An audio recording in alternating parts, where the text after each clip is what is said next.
There's no easy way of saying this, but I'm going to do my absolute best. No. No, no, no, no, no, no, no, no. Canada is now apparently allowing 5,000, not people, not 5,000 individuals. No. 5,000 families from Gaza to come here to Canada. No, I do not consent, nor do most Canadians. What the hell is happening in Canada? We have an open border policy. We're giving away citizenship to 500,000 illegals. And now we're taking in refugees from Gaza because we're progressive and we need to keep the liberals in power, apparently through farming votes. I don't know what's going on. But I am not happy, and I'm not the only one. Welcome back to the channel. Welcome back to another video, everybody. Ooh, scary times, scary intro. Before we get into it, I want to encourage you guys to smash the like button, subscribe if you haven't yet already. It does really help grow the channel. And I just want to remind you guys that I do have a Twitter or X account. It's not very big. I'm trying to grow it. I'm trying to take my takes and put them into writing there on the account, but it is going to be linked down in the description or the pinned comment below. Highly recommend you go and check that one out. I had a recent tweet or post go a little bit viral. It's got almost 500,000 views at the time of this recording. At the 24-hour mark, okay, can someone please explain to me what the actual F is going on with immigration in Canada? And there are a lot of comments, almost 1,000 comments. So highly recommend you guys go check that one out. Whew, we got a lot to cover. We're going to be taking a look at Greg Fergus, who is apparently going to be kicked out from House Speaker because of the Conservatives. They are still hounding him. And then we're looking at Gaza and how they're coming here to Canada. Oh yeah, lots going on in Canada. Not very good. Speaking of not very good, either are the opinion polls. You got the Conservatives that have gone down to 211. They need 172. So I mean, they're still like obviously looking really good. 99% likely winning the most seats. 99% likely winning a majority government. I don't know now because of all these new social programs that the Liberals are launching, all of these crazy things that the Liberals are doing, such as allowing 5,000 Gazainians, families, Palestinian from Gaza to come here. What could go wrong? I don't know how the Conservatives are going to segue out of that one, and they're probably going to say something like, that's not enough, we need more. Who knows what's going to happen, but it's kind of concerning, folks. It's really, really concerning. Now, I'm going to get into my takes on that very shortly. First, I want to look at what's happening with House Speaker Greg Fergus, because it's really not looking good for him. It's really not. The Conservatives are filing a motion to have Greg Fergus removed as House Speaker. Federally have tabled a motion to remove Speaker Greg Fergus over partisan language that appeared in an ad that he was in. CTV's Colton Trail is live now with more on this story, and it's really starting to bubble up here. So what's behind this latest push to push Speaker Fergus from his position, Colton? It was an invitation to a summer night with Greg Fergus, a fundraising event for the Speaker meant to help fuel his re-election campaign in the next election. Now, the event was cleared by the House of Commons clerk. He was allowed to host it. Where it went wrong was the copy that was on the digital invitation on the Liberal Party website. In it, it pointed to reckless policies from Pierre Poilievre that would hurt Canadians' health, safety, and pocketbooks. The Conservatives took issue with that, and that is what's driving this latest complaint and these latest allegations of more partisanship from a speaker who is supposed to be nonpartisan. Now, the Liberal Party has since apologized. They say that is their template boiler copy that goes automatically and that Fergus was unaware that it was going to be placed there. The NDP are backing him. The Liberals appear to be backing him. But this is another incident for a speaker who has been dealing with these since the beginning of his election in October, and even prior to that, there were concerns about his partisanship. A vote will happen on this at 10 o'clock this morning. Whether or not he's ousted, that part is still to be seen. It's unlikely, though. The Conservatives and Bloc both appear to be set to vote against the Speaker, hoping to remove him. But right now, he still looks to have enough support from the Liberals and NDP to maintain his position. I mean, it's been a there's no Liberal and NDP. It's just a Liberal NDP government at this point. It's very sad because this speaker came into his position with an ethics violation. He was not the most outstanding nonpartisan individual, and we're seeing that all resurface with new things week after week, month after month. It's not a good look on Canada. We just had to get rid of a House Speaker for quite literally inviting a Nazi, which is insane. Like, a freaking Nazi was in Parliament and they all just got up there and applauded.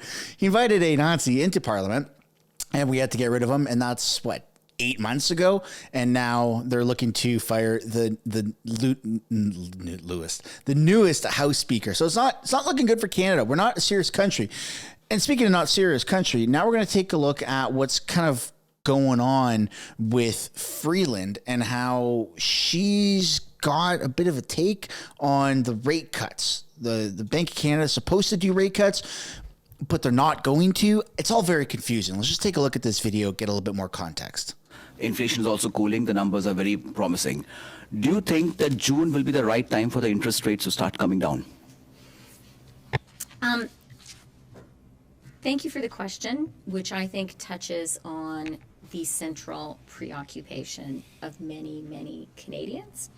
And you're quite right that for 4 months in a row, we have now seen encouraging inflation numbers. For 4 months, 2.7%. Inflation has been within the Bank of Canada's target range. And the latest inflation number of 2.7% in April shows inflation has now come down to its lowest level in 3 years. When's the last time you heard this? You remember that famous line from Justin Trudeau out front of his home with the snow, and he had long hair and a bit of a beard? Glenn, we're at historic lows for interest rates, or whatever the hell version of that he said. Come on. You know what? If inflation is that, there's no way that this is a win. We're either screwed if they're lying, and we're screwed if they're telling the truth. If we're sitting at 2.7% inflation, and this is how expensive life is, that's horrible. That means if inflation ever goes up to 5, 6, 7%, like it has, we are screwed. Beyond, like, we can't even think of how screwed we are. And if they're lying about it, and inflation is higher than 2.7%, but somehow they're manipulating the numbers and they're able to tell us it's 2.7%, it's also horrible that they're able to get away with these lies and not be held accountable. So either way you look at it, Canada is not in a good position, especially when we have encampments that are taking over our universities. Let's take a look here, because the University of Toronto is filing for an injunction to end an encampment, but it's growing like in multiples. It's not growing 10% larger. It's doubling every couple of days. It's getting out of control. The University of Toronto has filed for an injunction to evict the pro-Palestinian encampment that started on campus nearly 1 month ago. The student demonstrators were told to leave by 8 a.m. this morning, but tonight they're vowing to stay put. CTV's Annie Bertrand-Oliver is following the story. Annie, what is the timeline now?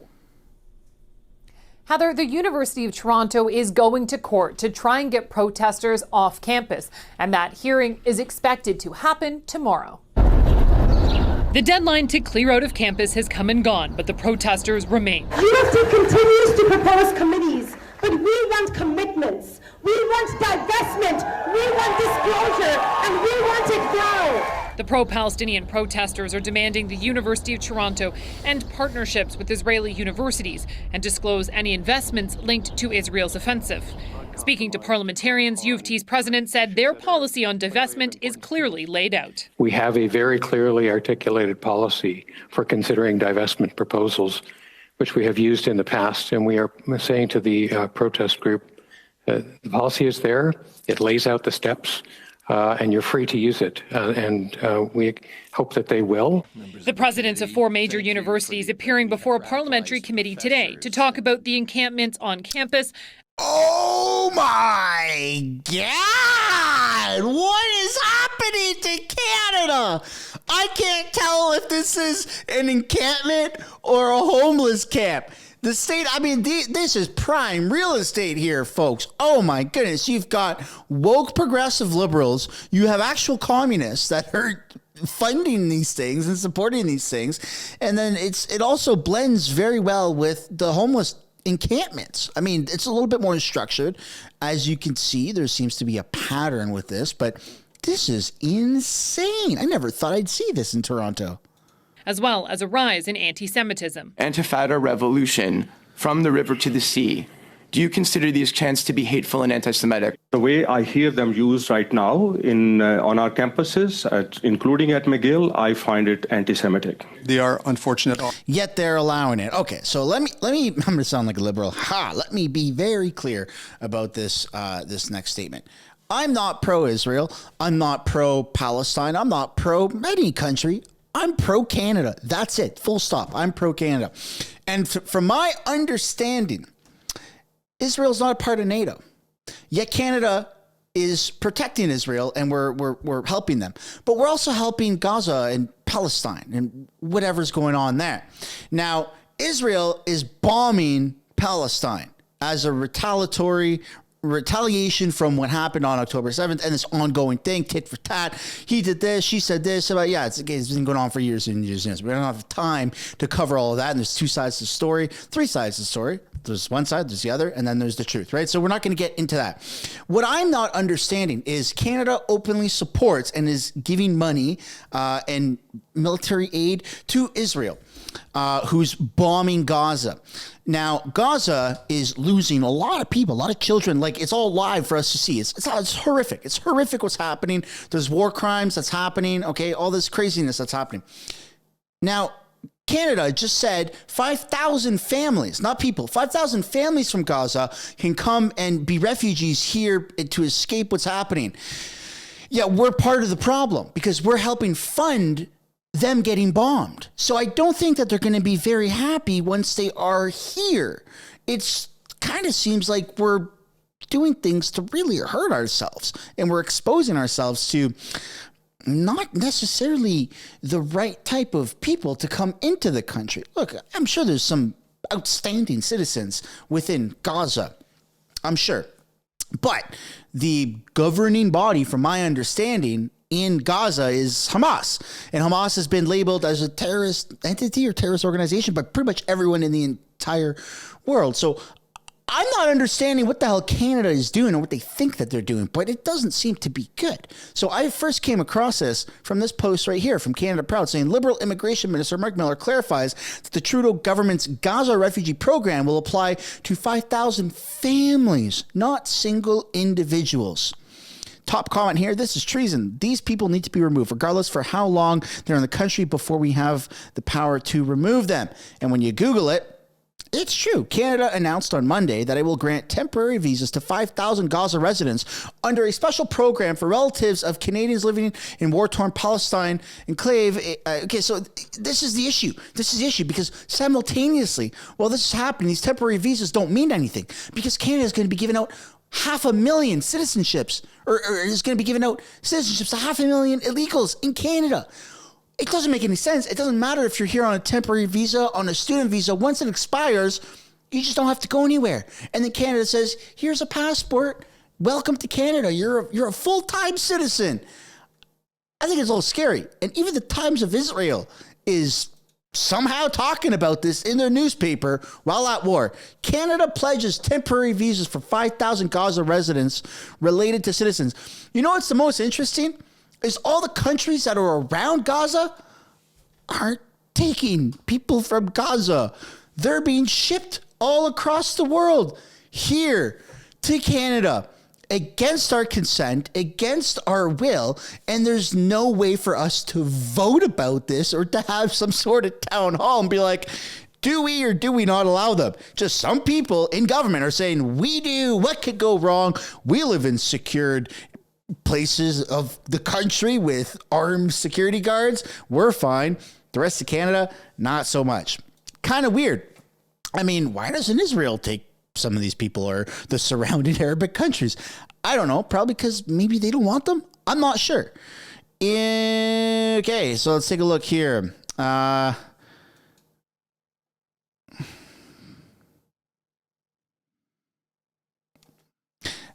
I'm just blown away that the Times of Israel is putting this in their online articles and probably even in their newspapers. Canada is taking them. Don't worry about any repercussions.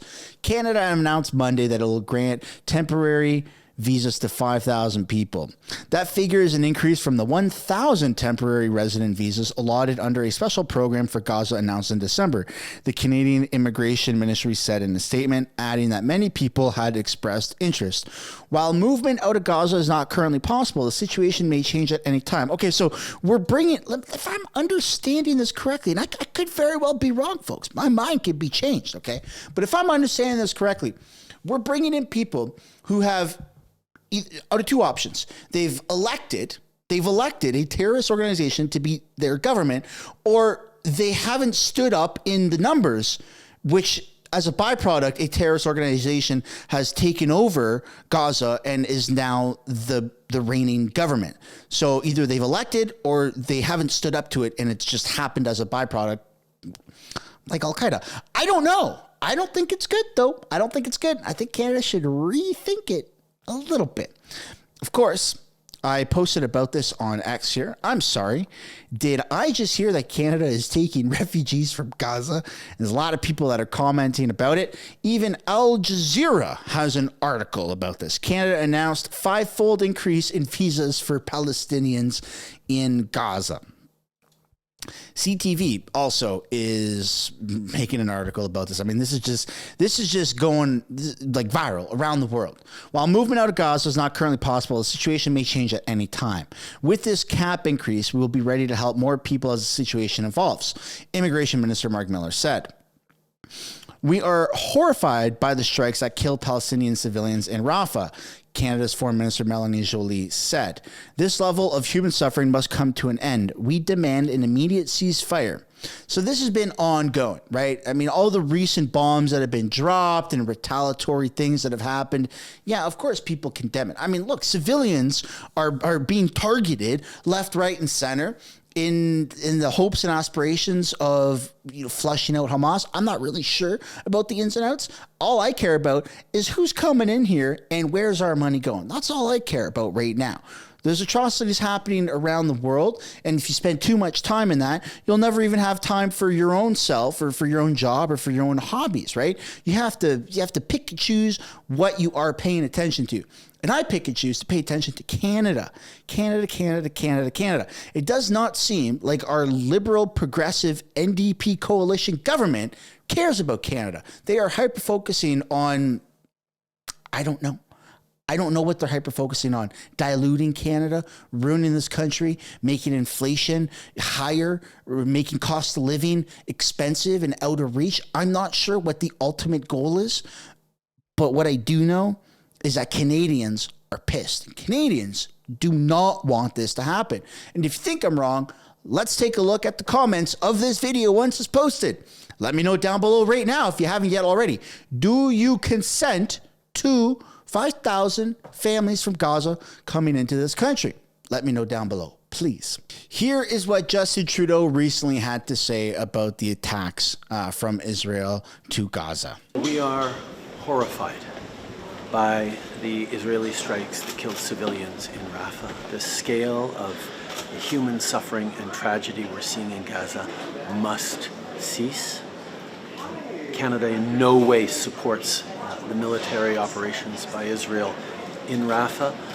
Indeed, we have been calling for a ceasefire, including at the UN, since December, and will continue to. We need to see much more humanitarian aid flow in to Gaza, and we need to see all hostages released. We are... Okay, so, yeah, I mean, humanitarian aid is one thing, and bringing them here is another. I mean, what's the screening process going to be like? What if we bring Hamas members here? Like, one is probably too many. I don't know. let me know down below if you want Hamas people here. There's already Hamas supporters living in this country that are actively protesting in the streets of Canada right now, in Ottawa, in Toronto, in Vancouver, and in Montreal, and probably even in smaller communities. There are Hamas supporters that are literally living in Canada that support Hamas, that support what happened on October 7th when they went into Israel and mass killed a bunch of people. It's insane what's going on, and something needs to happen. And I don't have the answers. I feel like I'm just waking up to a whole bunch of craziness right now, and I'm overstimulated every single day, and I'm scared. I'll say it right now. I'm scared. Not in this very moment, per se, but I'm scared about the future of Canada. As a father of not one kid, but a second kid on the way, I'm absolutely terrified that this is the direction in which Canada is going. And I don't have the answers, and I don't think running away from this country is the answer, because I think every country has their own problems. But what I do think is that we have to come together as a community, as Canadians, and we have to not only be able to talk about these things, but we have to be able to try and solve these issues in in a timely manner, because time is ticking, and there's moments in history that show that you reach a point of no return, and a lot of people think that we're already there. I'm going to be optimistic. Maybe I'm naive, maybe I'm uneducated, call me whatever you want, but I don't think that we're at the point of no return yet. I do think that Canada can be turned around and can be saved. I just don't know how, unfortunately. I wish I did. I wish I could provide some sort of plan saying this is what needs to happen, X, Y, and Z. No, those aren't pronouns. Those are just random letters to show that there is some form of plan. I don't have that, unfortunately. But maybe you down in the comments too. Let's see what they have to say down below.